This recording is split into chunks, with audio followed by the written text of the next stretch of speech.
are powers on Earth too hidden to be seen, and conspiracies too vast to comprehend. For years, the world has seen fact distorted, reality manipulated, and the truth concealed. Join the Pierre Sebak podcast to uncover the real meanings behind ancient aliens and their symbolism.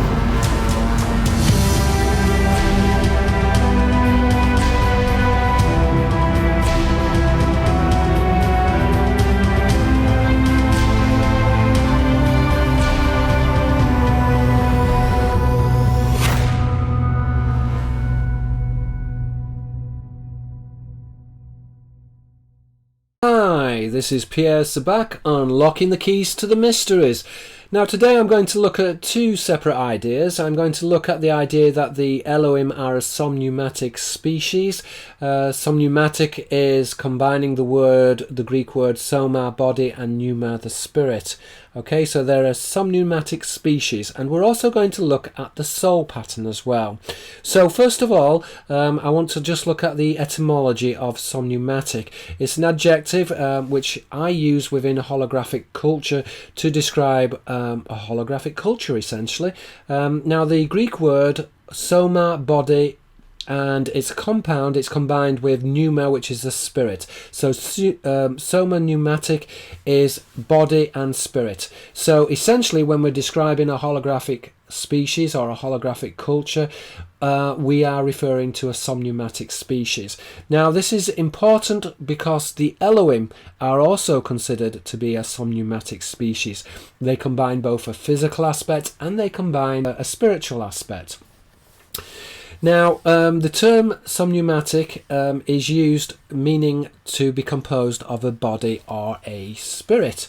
Okay, it's combining the two together. Now, within arcane literature, the Elohim, they're often depicted as a somneumatic species. And this is important because they are deemed to be a physical race which possess the ability to disappear. So in other words, we can say that the Elohim, that they are both an elacheh, which is a living creature. It's polymorphic, it also means a living God. And we've also got the ru'akh Elohim, which are the high spirits. So the gods are therefore able to dematerialize, they're able to disappear. They combine both the physical aspect and they combine the spiritual aspects. Now, although this is a controversial opinion, I think that the anecdotal evidence to date suggests that the fantastical abilities described in the Bible attributed to the elacheh, which is a high creature, that essentially we're dealing with a technological species, and therefore their abilities to materialize, dematerialize, change shape, become invisible, these are all technological, okay? That this is based upon something which is technological. And I think that the Elohim are therefore able to tune into different levels of reality. And this is important because this really goes into the Pythagoras monochord, now, which is wave-particle duality. Now, according to Pythagoras, there is a single string, and you've got the highest notes on the Pythagorean monochord, which are the spiritual notes. They vibrate the quickest. They are the quickest vibration. And then you've got the slowest vibration, which is physical reality. And Pythagorean monochord suggests that there are multiple realities. These realities can be represented as different notes upon the monochord. Okay, so there are different dimensions, and the dimensions are apparent according to how quick they vibrate. So again, with the different vibration, you have a different time frame which is related to a different dimension. Hence this disequilibrium between different dimensions and different time frames. Now, scientific in basis, the Elohim's capacity to disassociate and dematerialize themselves from matter, we can say that it's very much acknowledged within the biblical names certainly when we view or when we look at the ru'akh Elohim, the high spirits. Now the ru'akh Elohim can really be understood to be a type of jinn, okay, and the jinn in this respect can be understood to be a type of seraphim, because the terminology jinn in Arabic is rendered in Hebrew as the seraphim. The two terms are translated, and again the seraphim relates to Sirius Aster, the scorching star. So the seraphim and the jinn are born from fire, originate from Sirius. Now, we can say, therefore, that there is this duality between the Elohim and how they are manifested, both as the Elakeh, a high creature, and then their dematerialization as the Ru'akh Elohim, the high spirits. They are masters over the waveform, and this is certainly found within the alien dialectic. Now, the alien dialectic is this discussion or argument between the idea that the aliens are somehow a non-physical entity combined with this idea, or duelled with the idea that the aliens are somehow non-physical. I'm arguing that the aliens are both physical and non-physical, and we find that this tradition is found with the Elohim manifested as both an Elakeh, a high creature, translated also as a living God, because the term Elah, which means high, in this case is a singular word for God. The two terminologies are interconnected.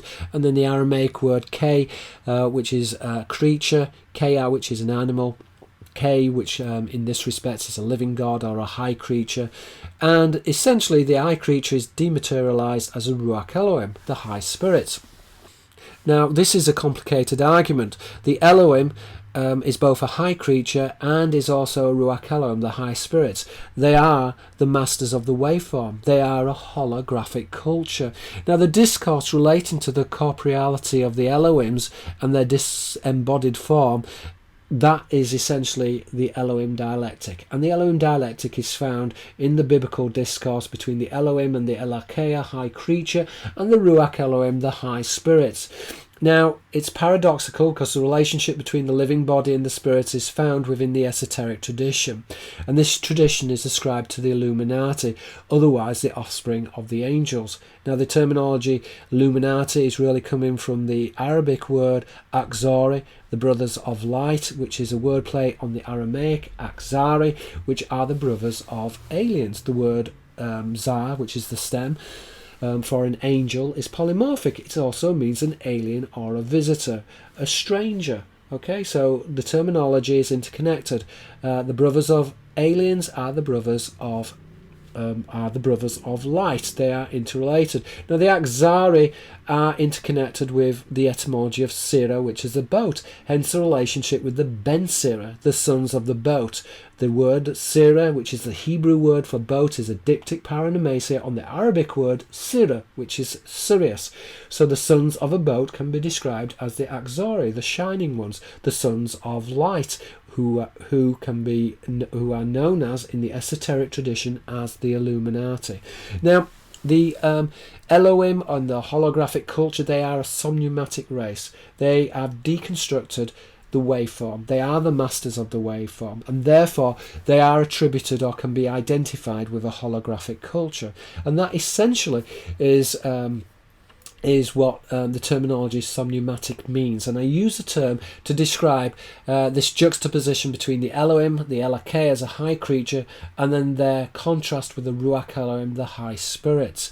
And this basically means that the Elohim have deconstructed the nature of the spirit, and this is why the Elohim are not only can the Elohim walk through walls and disappear, which we find also within the occult tradition of aliens, but we're also finding that they also appear within near-death experience as well. So angels and alien and non-human looking beings also appear within near-death experience and outer-body experiences. And this is because the seraphim and the Elohim, they have deconstructed the mechanics of reality. They understand what what happens when one dies. They understand the realm of ideas, which is the imaginal or the spiritual realm. The spiritual realm is the realm of ideas. Okay, and this really interlinks with the soul pattern. Now, the soul pattern denotes spiritual knowledge, which is facilitated through remembrance or gnosis. In this respect, it can be understood as enlightenment. And gnosis is this knowledge. It's a revelation which arises from the understanding of the absolute. Now, the absolute is the implicated order. It's the order of ideas. It's the imaginal realm. It's the spiritual realm. It's the realm of the aeon, where the aeon is the emanation of the spiritual, of the absolute, of the undying, of the eternal, into physical reality. And as we mentioned earlier in the introduction, that the absolute and this relationship between the different realities or the different dimensions is very closely connected to the Pythagorean monochord. This idea of vibration is represented as the aeon. The aeon is a concentric circle which manifests outward, and the aeon is this interplay between the waveform reality and the physical reality. We're dealing here with the manifestation of the temporal order of time, the manifestation of space. Now, within Gnostic theology, gnosis is intrinsic to enlightenment. It is connected to memory or insight into the self. Now, again, within Arabic, nafs, the self, is a polymorphic word. It also means the soul. So, within Gnostic philosophy, in order to know yourself is to know your soul. There is this relationship between gnosis and the soul. Gnosis, which is this knowledge, pneuma, which is the spirit. Okay, and it's accomplished through the conquest of death. So death in this respect is imaginary, because death is connected to the imaginal realm of ideas, the spiritual realm. And this is why when people die and they have near-death experiences, they go into the imaginal realm, and it's very it's almost very hallucinogenic. And this is because this is the imaginal realm of ideas. It's the implicated order in which the implicit becomes explicit or is manifested within the explicated order. Now, gnosis is the realization of the illusion, and in other words, one can control the soul pattern, and philosophically one can also control one's incarnation. And we're talking about here reincarnation, but not just reincarnation into the future, but also possibly reincarnation into the past. And because time itself doesn't exist, and we're dealing here with multiple dimensions that are simultaneous, it is possible for the soul to manifest both into the past and into the future. Okay, and the soul can also manifest into the present as well, and into different versions of the same reality, so better versions of this reality. The kingdom of God is a better version of this reality, or a worse version of this reality as well. So we're dealing here with the implicit order and how the implicit is materialized into the external illusion, into external reality. Now, in this respect, we can say that understanding the soul pattern is therefore metaphysical, and it's also intuitive, and it deals with the enlightenment of the self, which is achieved through the alignment of the soul pattern. In particular, the recollection, the memory which appertains to multiple lives. Now, it's mystical, and so therefore the process of initiation, it's about negating forgetfulness, because forgetfulness within the Gnostic tradition is related to death. Memory is related to life. It's related to eternal life, to understanding that we are eternal beings. Hence the correspondence in the Arabic between nafs, the self, and nafs, which is the soul. So it's negating this forgetfulness, which is otherwise ignorance, and is attributed spiritually, as we said before, it's attributed with death. Now, being able to negate ignorance or forgetfulness is connected to memory, and is transcendental of the synchronization of the spirit, in particular how the spirit is expressed within the temporal realm, within the physical world of time, within the spatial realm, and how it's directed through multiple incarnations, both past and also the future. Now, as I've mentioned before, the soul pattern, therefore, it is based upon a pattern trajectory, and this trajectory is revealed through dreams and synchronicity. And this is because the dream state is connected to the imaginal realm, and the imaginal realm is the spiritual realm. So there is this relationship between, if you like, controlling the soul pattern, and through controlling the soul pattern one is able to control the dream, which is controlling the implicit or the imaginal realm. And this is why within Gnostic symbolism and within Gnosis it's particularly important trying to control the dream. This idea of dreaming at a lucid level and controlling the dream is actually related to controlling the soul pattern and how the soul will manifest physically within other lives and controlling those materializations. Now, this then can be understood to be a type of paradigm, and really it is referring to the motion of how the soul pattern has mastery over physical reality. And I just want to quote my book, The Soul Pattern. Now, this book hasn't been released yet. I'm still working on this, as I'm working on a number of other works simultaneously, but we can give the soul pattern the following definition. So this is to quote the soul pattern. The paradigm relates to paradigma, which is the soul pattern, from paradeikunai, which means shown beside, or that which is figural. Now, metaphysical, the paradigm connotes the soul and its existence on many dimensions, exhibited primarily through levels of thought. So in other words, there are different levels of thought. These relate to different dimensions, which relate to different temporal orders, which are different vibrations on the string, on the Pythagorean monochord. Again, these are interconnected to both the lowest vibration, which is physical reality, and the quickest vibrations, which is the subtle level of reality, which is the spiritual realm. The spiritual realm and its manifestation can be referred to as an emanation.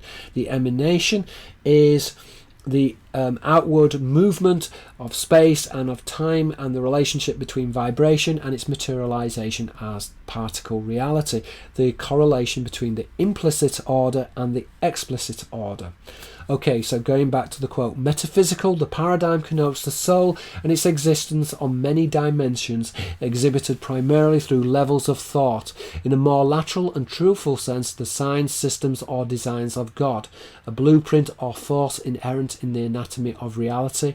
The soul's pattern's manifestation reveals the divine paradigm, in other words, the divine pattern. This is a type of patterned logic underlying the spirit of God and its creation. So the vibration or the pattern is the aeonic spirit. As we said before, it's a type of vibration which is a concentric circle, and therefore a vibration can be referred to as a concentric circle.